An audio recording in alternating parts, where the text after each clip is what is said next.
Assalamualaikum warahmatullahi wabarakatuh. Nama saya Talita Skavania dari kelas 11.6. Di sini saya akan menjelaskan fenomena nyata mengenai peran Laut Morowali dalam pengelolaan sumber daya alam dan dampak tailing nikel pada ekosistem pesisir. Tapi sebelum saya jelaskan, di sini saya ingin menyatakan bahwa video ini asli dari pemikiran saya sendiri tanpa bantuan dari orang lain. Laut Morowali memiliki peran penting dalam pengelolaan sumber daya alam, khususnya sebagai kawasan dengan potensi perikanan, keanekaragaman hayati laut, dan wisata bahari. Namun, kini daerah pesisir dan lautnya menghadapi ancaman serius dari limbah tambang nikel, terutama limbah tailing yang berdampak pada pencemaran air, kerusakan habitat, dan penurunan hasil penangkapan nelayan. Peran Laut Morowali dan pengelolaan sumber daya alam. Yang pertama, perikanan dan budidaya laut.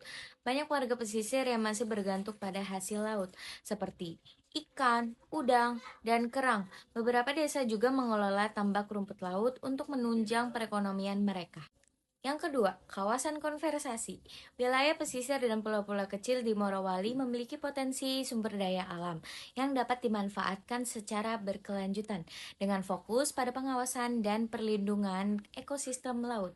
Yang ketiga, pariwisata Laut Morowali yang menawarkan pesona alam yang memukau, terutama dengan gugusan pulau-pulau kecil, tebing kars, serta keindahan bawah laut. Destinasi utama yang paling terkenal itu ada di Pulau Sombori yang dijuluki sebagai Raja Empatnya Sulawesi. Aktivitas yang bisa kalian lakukan yang pertama snorkeling dan diving untuk menikmati kekayaan di bawah laut. Yang kedua trekking di tebing kars untuk melihat pemandangan dari ketinggian. Dan yang ketiga berenang dan bersantai di pantai yang masih alami. Yang keempat, sumber mineral nikel. Perairan Melewari juga menjadi lokasi yang penting bagi industri pertambangan nikel yang memanfaatkan wilayah laut untuk aktivitas bongkar muat dan reklamasi. Dampak limbah tailing nikel bagi perairan Morowali. Yang pertama, pencemaran air laut. Limbah nikel mencemari perairan dengan logam berat seperti kromonium heksavalen, menyebabkan kualitas air laut menurun di bawah baku mutu.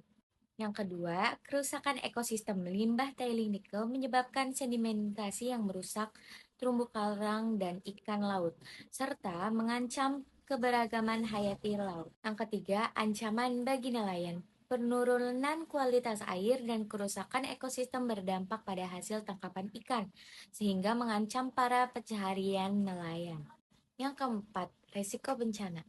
Penyimpanan tailing yang tidak aman dapat menimbulkan terjadinya kebocoran dan kerusakan pada bendungan, yang dapat menimbulkan bencana lingkungan berskala besar. Yang kelima, masalah kesehatan. Pencemaran laut oleh limbah berbahaya juga dapat menimbulkan resiko kesehatan bagi masyarakat pesisir yang mengkonsumsi makanan laut terkontaminasi. Jadi, kegiatan industri nikel di Laut Morowali ini melalui pembuangan limbah tailing telah mencemari laut dengan logam berat. Pencemaran ini bisa merusak ekosistem laut seperti terumbu karang dan mangrove.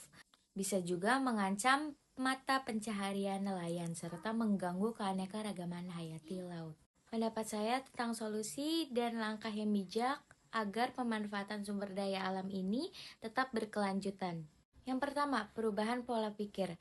Menyadari bahwa sumber daya alam ini terbatas dan perlu dijaga.